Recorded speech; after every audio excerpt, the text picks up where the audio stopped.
All right, we're going to get close to home today. That'll be all right. Let's do it.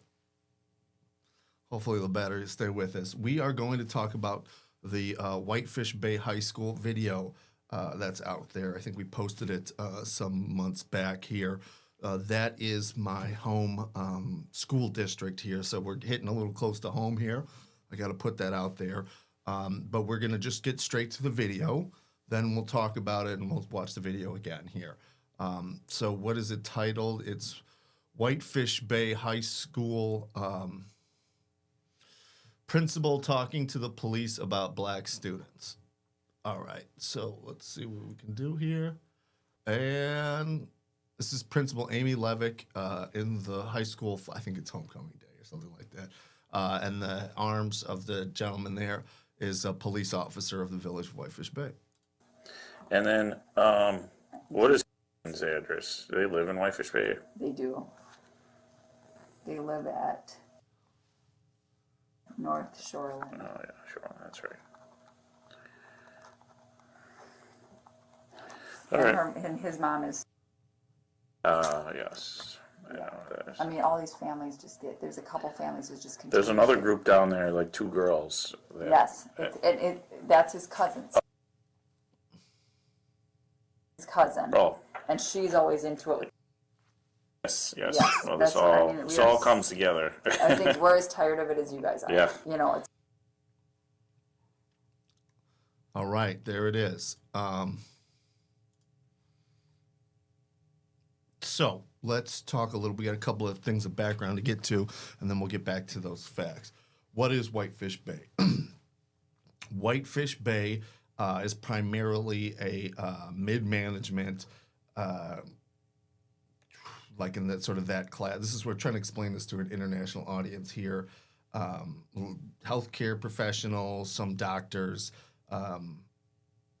like that. I think that it's 95% white. It goes by the name of White Folks Bay sometimes, and it is. I just would like to, socioeconomically speaking, let's put it like this. As I've said many times, I went to Fancy Kids School there, the private school, and I would say that Whitefish Bay High School is probably like 2 orders down from that, which is still pretty high. And that they may say they're just one, who knows. But, in socioeconomics and race classifications, I guess everything is relative here. But everybody who I know, contemporary, that I would have gone to high school the same time I went to high school with, they're all bi-coastal now. So who lives there? For the most part, it's people who, Wisconsinites, went to top, University of Wisconsin, got good jobs, ended up here, and they're in, the high sort of service. Also, a few franchise owners, but they're all sort of in that area because it's Milwaukee and it's got the good school district. Okay, that is the key thing there. Now, we're going to look at is what is whiteness and what does that mean, and because the allegation here, and we'll get into some of the facts. In a second, but I don't think the international audience is going to understand that until they get this concept of what it really means to be white in Whitefish Bay. Okay, and because it's quite a few things, and we're not going to explain all the nuances here, but I think one of them is certainly it has very little to do with skin color. Okay, complexion is not really necessarily an indication of whiteness.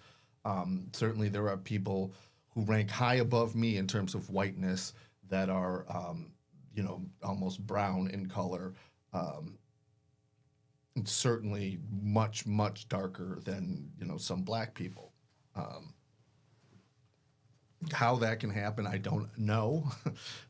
How that people can tell the difference between those two things, I don't know, but apparently we can. So then another thing that it doesn't apply to is white people who are from Whitefish Bay, meaning so there are some pockets of people who have inherited houses. They continue to live there, but they're not in that upper management class, those franchise owners. They're not in that sort of the class that Whitefish Bay, is mostly comprised of, the majority class. There we go. They're not treated as white either. They may be around. They may, they're not like excluded necessarily, but they're not in by any stretch of the imagination. So you might see them on the street. They might look white in all other senses, but everybody knows that they're not in. Okay, and what I'm saying is everybody, from the children who are old enough to discern to the adults. And the allegation of what's going on here is that the children are treating black pupils differently, and the administration's treating black pupils differently. So, and part of what's going on here is the allegation that the administration knows who's in and who's out, just like the students know who's in and who's out. Another classification that we can talk about is foreign people, especially foreign-born people. Doesn't matter how rich they are, what their actual class is, because they weren't necessarily born in the United States or they're representing a different culture, they are not white. Again, doesn't matter if they're European or otherwise have white skin or whiteness, they're not, from my point of view, it's if they didn't grow up in a small village in Wisconsin and then migrate to the big city, they're not in. And that necessarily doesn't have to be enviable place to be, but that is what the Cool Kids Club is here. Okay? And the point that we're trying to talk about is that it could be Whitefish Bay or Kalamazoo. The Cool Kids Club is not, or your racial class identity should not be a litmus test for whether or not you receive a quality education from that school district and whether or not the administrators support you. Okay? Should not be such a thing. But I think there's no doubt, and certainly that's the accusation here, that it is. Okay? So again, skin color, wealth, all of those things, and many other factors aside, are not necessarily determinative of whether or not you're in, so much as other factors primarily to do with your class identification. Okay? And I will say, this is the kind of school district that when you go take a look at, ask for a tour of the school, basically, if you don't own a house there or haven't signed, and this is, they'll put that, have you signed an offer on a house? If you haven't done that, they'll treat you like dirt. If you have an accepted offer, they'll treat you a different way, and if you own a house, they'll treat you a different way yet. Okay, it's a fact, seen it happen plenty of times. So, they may have very good reasons for doing that, but is that really what we want for the litmus test? Those are all the real questions. Okay. So with that in mind, now we're going to turn to sort of what the allegations are here that surround this video. 1 second, please. All right. So I have a letter here from the parent to a group that she's asking support for. So this is her accounting there, I think, from that. And as far as I understand, the letter is to a Whitefish Bay school person. So she's making a complaint, but she forwards this on to this other group.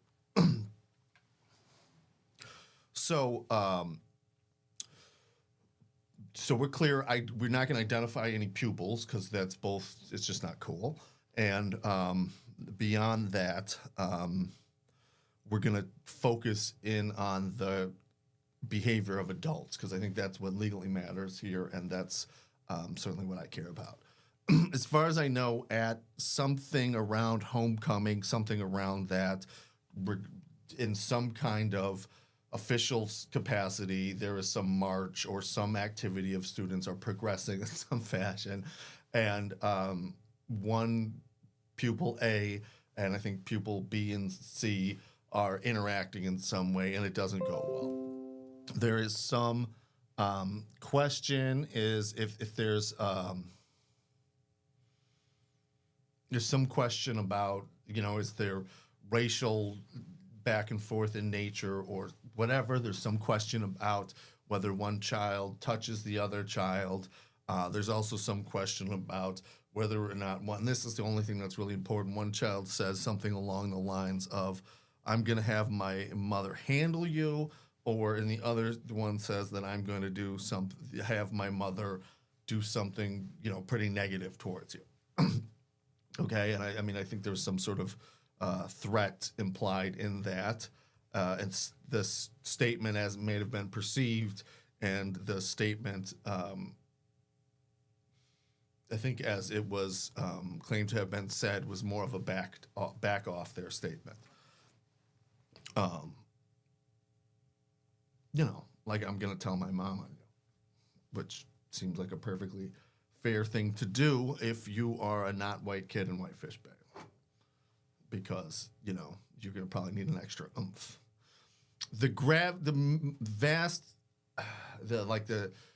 So much of what we are going to hear is that the administration treats some kids differently than others. Okay. So some hours later, the white pupils complain to the principal, I think, about the black pupil and some kind of the threat allegations, I guess. Thereafter, the police go to the person's house and talk to both the parent and the pupil, I believe.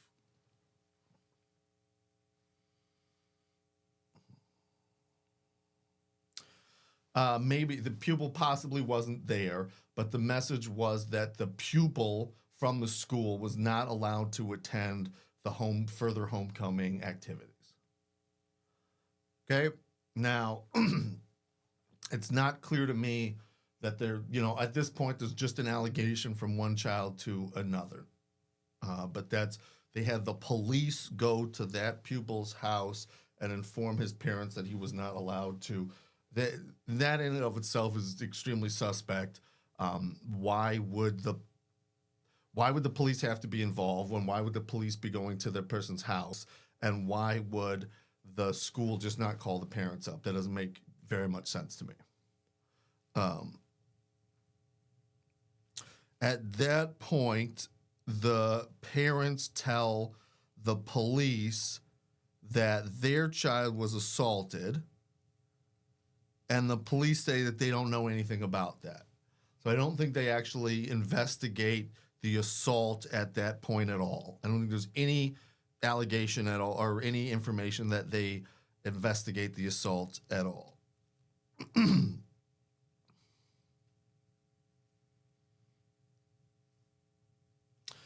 The parent and the pupil go to the police station that night and tell the police, again, formally their side of the story. And the mom tells the police that she intends to peacefully protest at the football game. Later that night, and apparently after communication with the school district and the principal specifically, the police contact the parent and tell the parent that the student cannot go to the dance, the black student cannot go to the dance, and if she, the parent, goes on the school grounds, she will be arrested. Thereafter, the principal or the parent tries to talk to the superintendent, but the superintendent refuses to talk to her, saying that it's a principal level issue.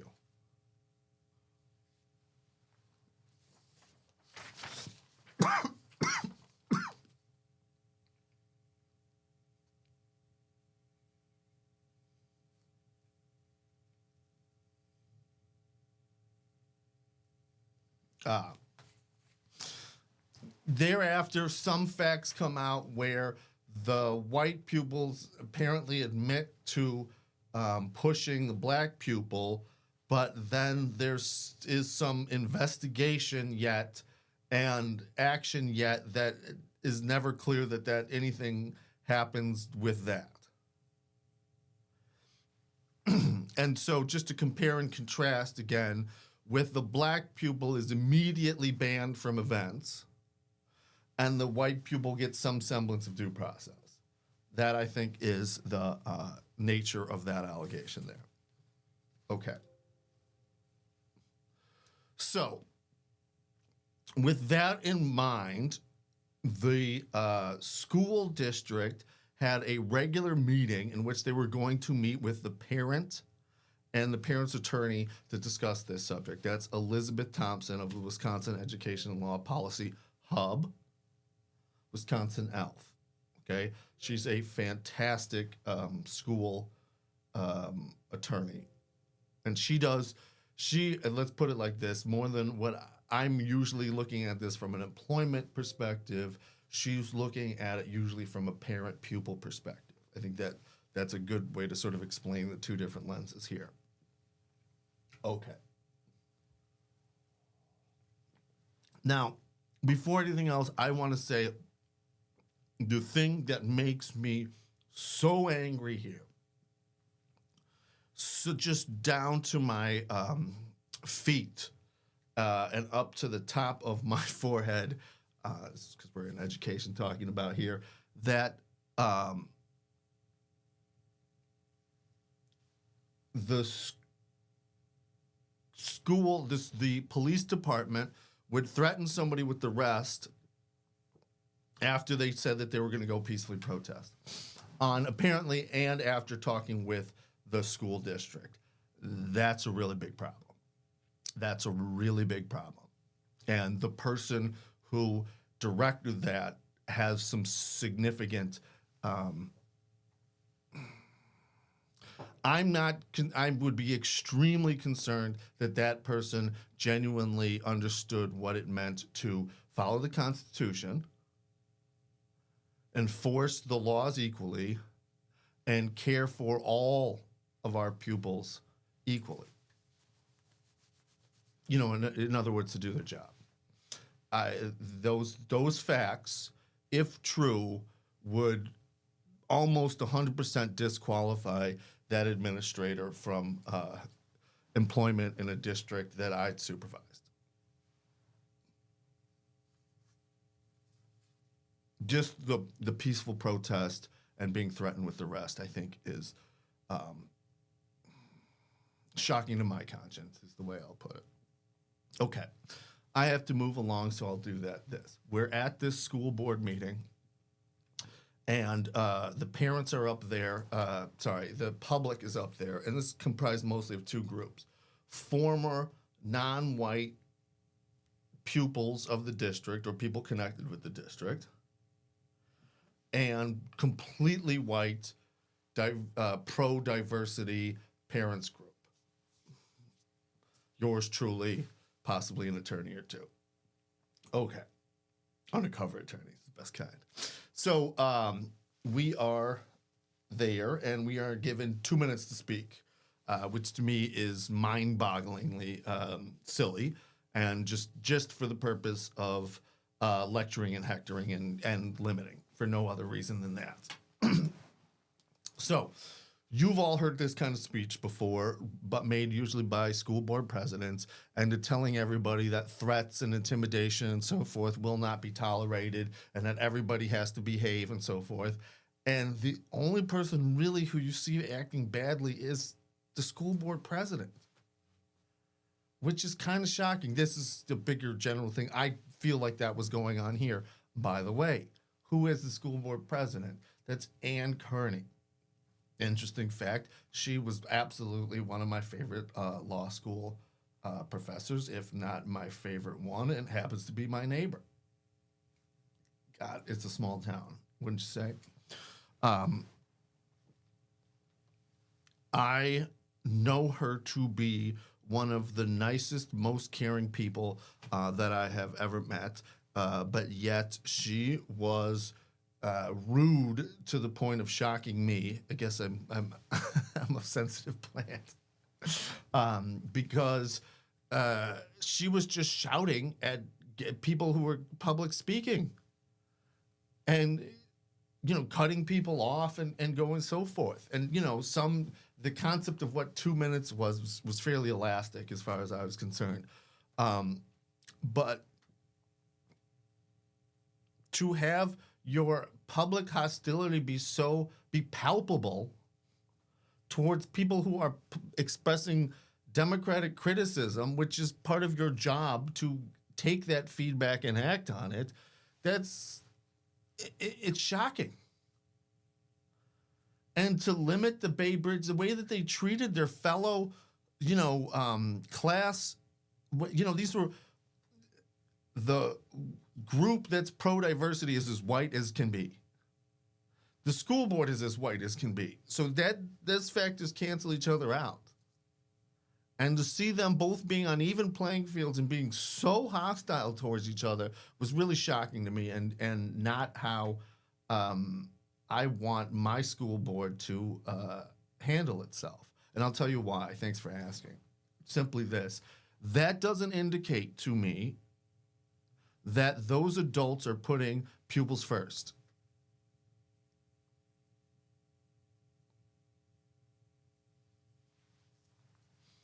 And it's a problem. So I want to finally move this on here, and then we'll go through this recording briefly.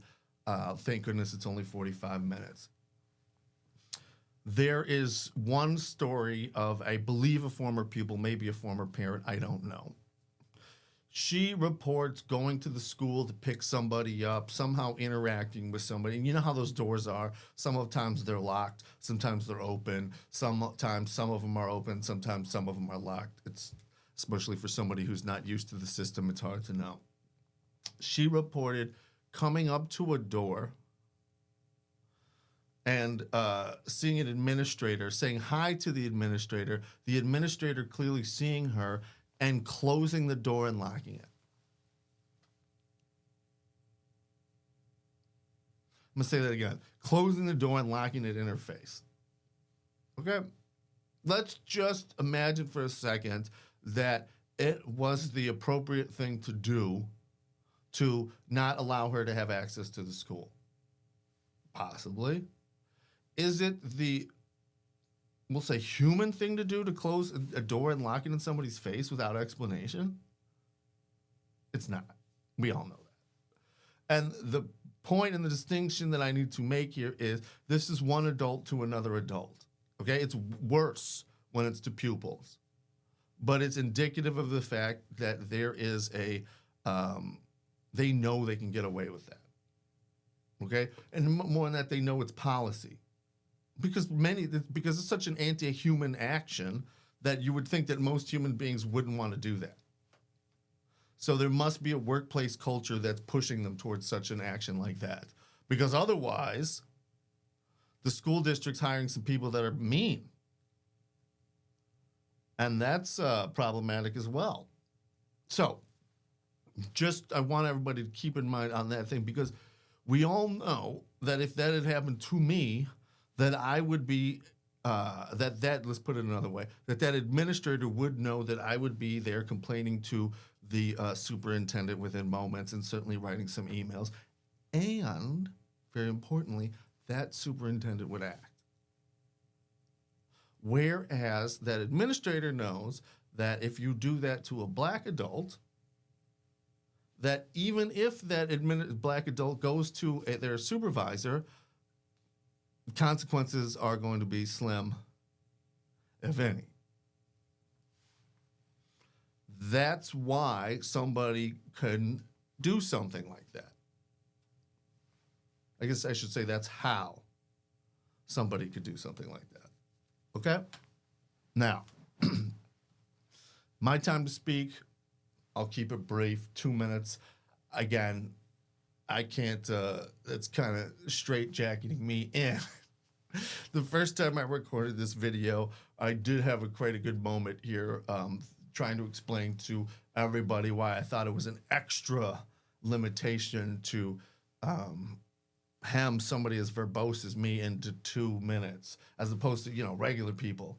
But I saw how that didn't quite work, and even as a joke here, and I categorically withdraw that, even though that was on a draft here.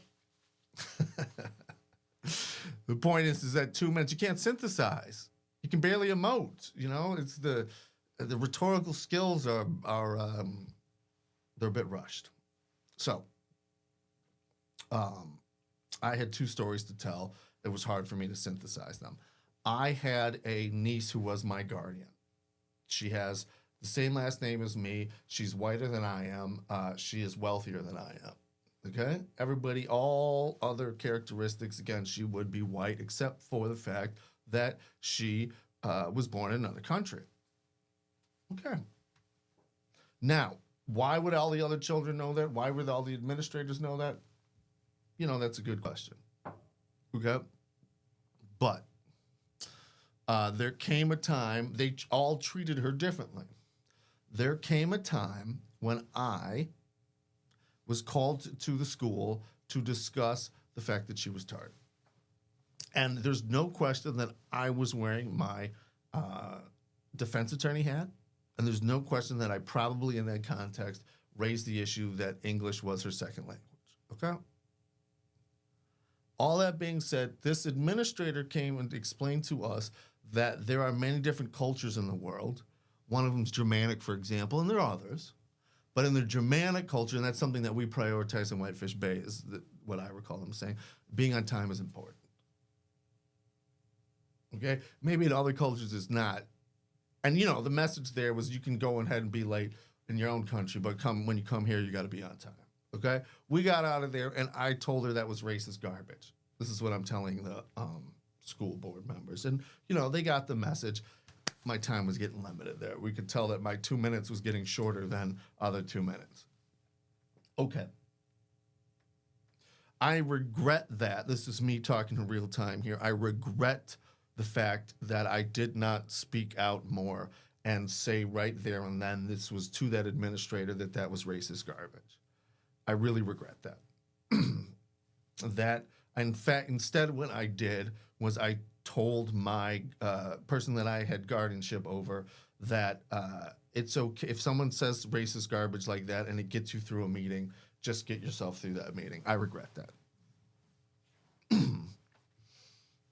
However, and one of the reasons I do regret that is this. This is my second story. That young creature was coming to school on a bike, and there was a group of boys who were coming to school in a car. When you drive to east towards the lake, at that time, the sun is going to get in your eyes. And that's happened to me. What do you do when the sun gets in your eyes and you can't see? Do you continue to drive, as Judge Stevens would say, a 4,500 pound missile? Or do you stop? I'll leave that up to you. These boys did not stop, and that bike got all bent out of shape. And, of course, the miracle of youth and others, she's fine. Okay. I'm not fine because I'm the guardian, and it's not okay. And, hey. So in my discussions with the police, I'm like, well, can you please explain to me, police, why it is that you allowed these boys who could not see but continued to just simply go to class? And as I explained to the school board there, my recollection is those police said, because there are boys.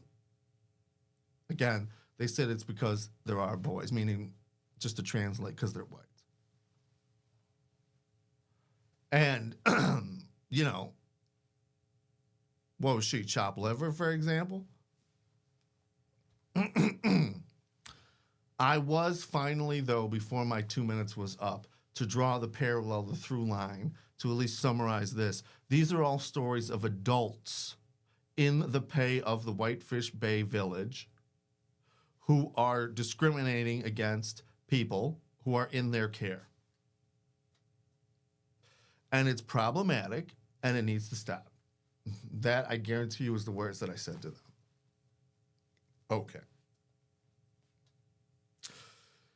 So, with all of that in mind, I can tell you that the president of the school board was even more antagonistic, I'm sorry to say. But hey, that's how these things go. And it was strange to me, and I didn't remark it at the time, but the room was as hostile to me as if I was getting paid to have them be hostile to me. And I assure you I was not. But that's how it goes. All right. We are going to walk through this video. I'm going to pause it, and I'm going to sort of racially decode it as far as I can tell to translate it for you. And then we'll have a great day. All right. And then, what is address? Do they live in Whitefish Bay? They do. All right. I didn't hear that she was happy with that fact. Didn't hear that. And she's going to go look up. It's pause or it's silenced here. There's not a bleep. So sometimes personal identifying information is removed. They live at North Shoreland. Oh, yeah. All right. Shoreland, for all of you who don't know, is a very short street, maybe a block and a half long. It comprises of multifamily apartment buildings. It's the only multifamily apartment buildings in Whitefish Bay. And that is as good of an indicator geographically in Whitefish Bay as the socioeconomic, well, let's put it that way, that somebody's not white as anything that you could possibly have. Sure, that's right. That's right. All right. And his mom is, Yes. I know what that is. I mean, all these families just get, Okay. So we're going to, she says the name of the mom, and he says, yes, like he's Sherlock Holmes, or what's that famous armchair detective? That chairborne genius? Nero Wolfe. Bam. You gotta love chairborne genius. You got to. I know what that is. I mean, all these families just get, there's a couple families that just continue. There's another group. All right. She catches herself there. You can kind of see it. We'll watch it again. She says, all these families. Okay. We can infer that she means all these black families. That if you try it again, and we'll listen to it again, it fits in perfectly with her, both her body language, tone, demeanor, and what she's saying. By the way, what is on the screen is not evidence. Those words on the screen is not evidence. All right. Just get, there's a couple families that just continue. There's another group down there. Like, You can see the way she looks down too. Body language is not a science. This is my opinions, but hey. I know what that is. I mean, all these families just get, there's a couple families that just continue. There's another group down there, like two girls. that- Yes, that's his cousins.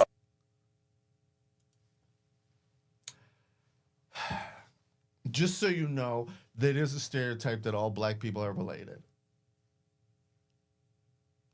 And it just, that look there that I happens to go was like, see, that's what I got from that. We'll try that again. His cousin. Oh, And she's always into it. yes. Yes, Well, that's this what I all, mean. this all comes together. I think we're as tired of it as you guys are. Yeah. You know, it's And see, the big problem about it all coming together is that because they're related, I didn't quite hear any of that. I didn't.